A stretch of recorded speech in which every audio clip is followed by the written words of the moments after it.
Now, Ankush Khardori, former federal prosecutor and author of Open File, and Aaron Parnas, author of The Parnas Perspective on Substack. Ankush, Aaron, welcome to the weekend. I'm sorry, just the competence of everything I just read has just sort of rendered me speechless. Galling. Thank you. Galling. Ankush, the president has been on a tear on his social media platform about the ballroom ruling. And I want to read again what he said. This decision is a national security threat at the highest level. The military and Secret Service are viewing this as a national security threat to our nation, and that the entire complex is being built for the protection of our country. Seriously? I mean, is this...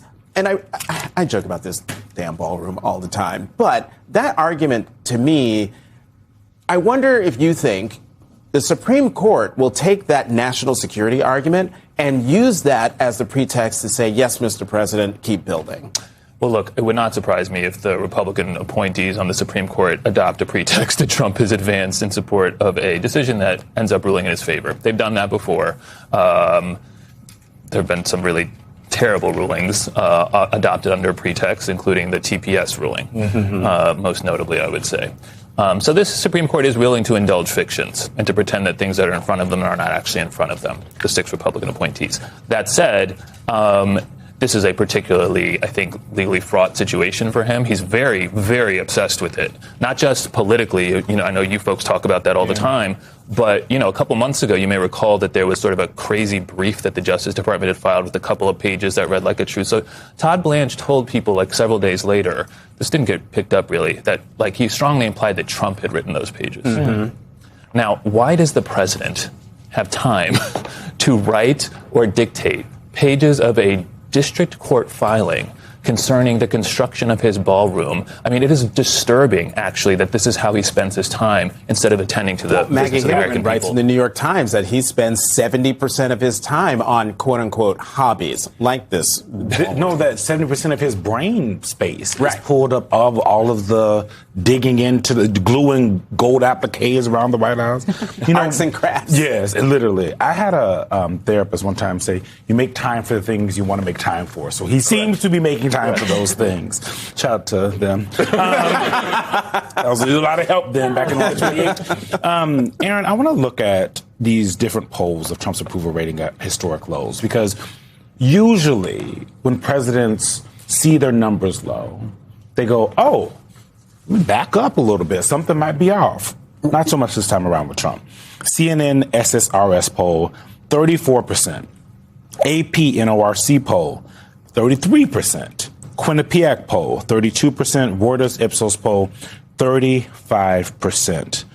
The first term, it felt like, and Jackie, you correct me if I'm wrong, the first term, it felt like Donald Trump. Put her on the spot like that. It felt like Donald Trump, if like the bad polls would move him, bad headlines made him change pace. And Aaron, that has stopped. Well, Eugene, those are fake polls. Yeah. Those aren't the real polls. The real polls inside the White House that he's being briefed on have him at 100% among Republicans right now, which is not true. Yes. I think ultimately this is a president who's not running for re-election. No matter how many times he says he wants to, he's not going to. And I don't think he cares what happens in 2026 in November. I don't think he really cares what happens in 2028. I think he's focused on enriching himself, his family, and his companies as much as possible and getting out of Dodge. That is the goal over the next 2 years, and he's going to use his executive authority to do whatever and however he can to get that done. So interesting to me, because every president ends up as a lame duck at some point, and they start typically thinking about what the legacy is going to be, right? That second term is a lot of like, what am I leaving here on earth? And mostly we're just getting gold or gold-plated things. And yet, he still, at least according to one of our colleagues who wrote this week about a lot of the rules Trump has broken, but has still been able to maintain his kingmaker status. And while Trump's popularity, this is according to Elizabeth Moline, is declining rapidly among large swaths of voters, including groups that have been core to his base, new polling from YouGov shows that almost all self-described MAGA Republicans still support Trump, awarding him an 89 net job approval rating. That gives him a lot of power to play kingmaker in Republican primaries, although it doesn't always pay off in the general election. Ankush, I'm wondering, all of the time that we've spent trying to talk about Trumpism and the MAGA movement, I mean, is Trump MAGA at this point, and is there a Trumpism, or is it just Trump? I think it's just Trump. Yeah. And I mean, look, those polls always come out the same way because the way that they're constructed is you have to self-identify as a MAGA Republican. So almost definitely you're going to end up answering yes when you then get the question, do you support President Trump? The actual aggregate polls across the country, as you all know, are very bad for him. Right, he is losing not just Democrats and the traditional anti-Trump people, but critically, he's losing huge swaths of independents and non-MAGA Republicans. Right.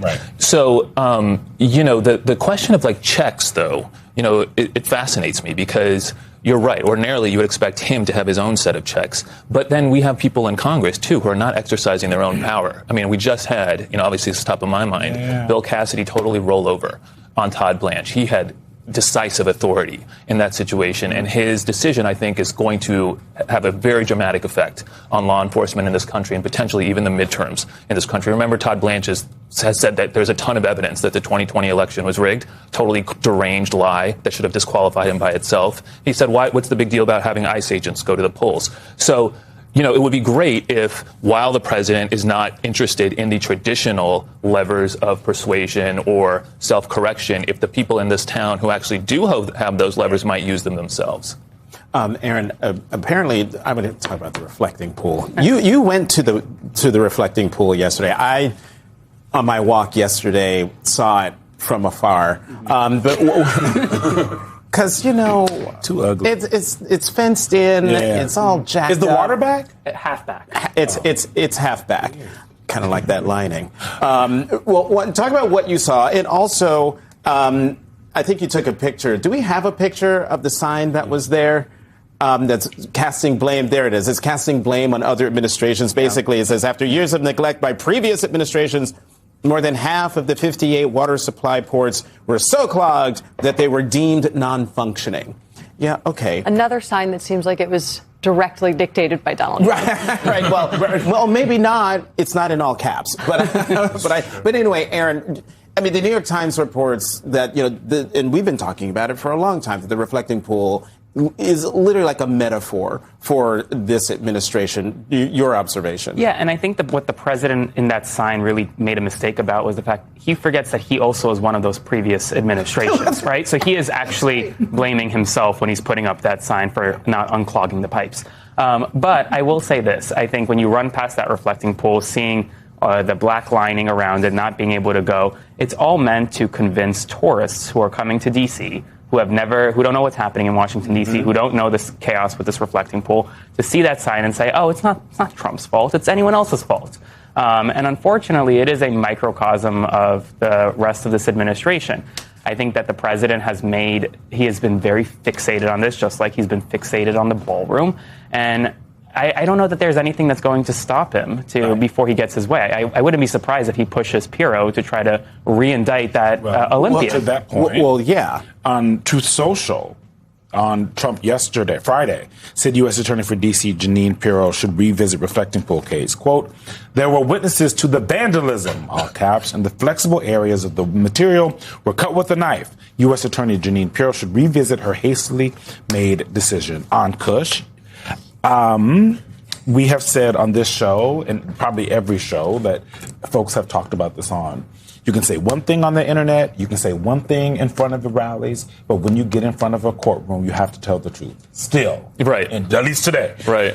The president of the United States can continue to say to Jeanine Pirro, somebody cut her with a knife. We've seen no pictures, guys.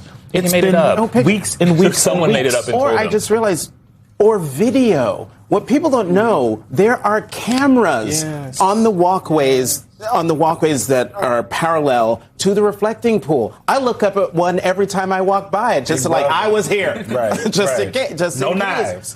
But if someone was cutting it with a knife, there would be video somewhere of the And he person would've released going in. Yeah, it didn't happen. Enough time has passed. The evidence, to the extent it exists, would be entirely in the government's possession, and we haven't seen any of it.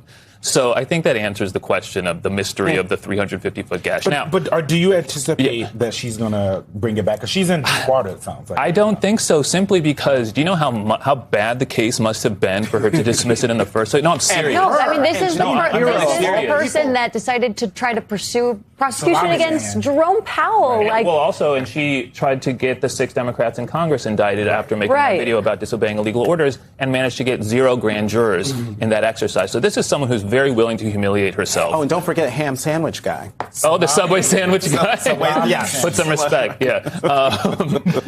So I look at that, the same facts, and I say it must have been really bad for them to have already pulled the plug on the Olympian case. And look, even if she tried to reindict it, it would be a total debacle. I can't even tell you on so many levels. I doubt they would be able to get a charge returned. The judge might dismiss it. The defendant has already got colorable civil claims against the government for this mess, and they would only get much better if the government then reindicts him after the Trump directed the U.S. attorney to do so. So, but you're right. I mean, facts are facts, and that's why it must have been really bad. They must have been really embarrassed, and I think it said a lot, actually, in a way that was sort of accidentally telling on themselves, the Justice Department, that when they dismissed that case, they spent so much time trying to point the finger at the Department of Interior instead of themselves, who are the real culprits. the Jeanine Pirro, Doug Burgum, Trump meeting that was literally an episode of Veep, including props, with Jeanine Pirro bringing in a box of evidence to make her case in this showdown. DC is Veep. For everyone wondering if it's Scandal or House of It's for real. Cards, baby, No, it's Veep.